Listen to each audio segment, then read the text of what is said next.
players have been charged with participating in hazing rituals that prosecutors say and have labeled are sexual assaults. Now, the school superintendent called off the season.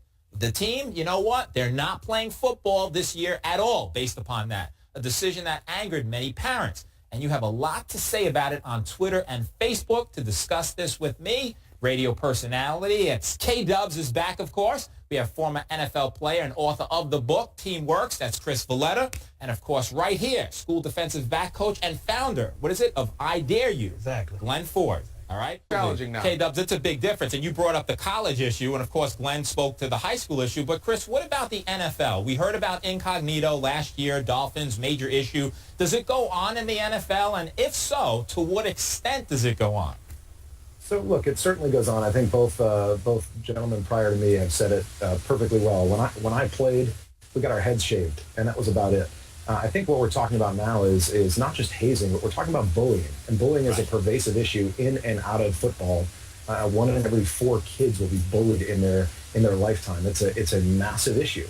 And Sayreville's football program was issued the death penalty by the superintendent.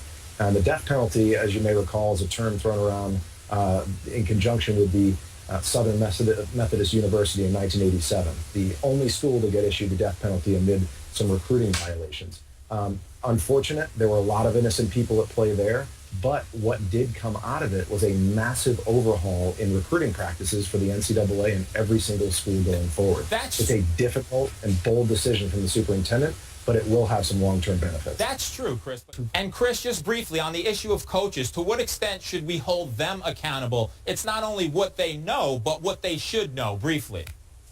Yeah, the coaches should be immediately, the coaches should be thrown out of the profession. And look, better that history judge you in a situation as extraordinary as this. Better that history judge you for being too harsh than being too lenient. I would hope that the school district can take the kids that weren't involved and try to get them on teams in the competitive area. Now that's it's necessary. That's a great point, Chris. So much that we all can talk about every day. Glenn, K-Dub, Chris, thank you so much. Interesting perspectives. We're going to be talking about this for a long time to come. The hazing obviously has to stop.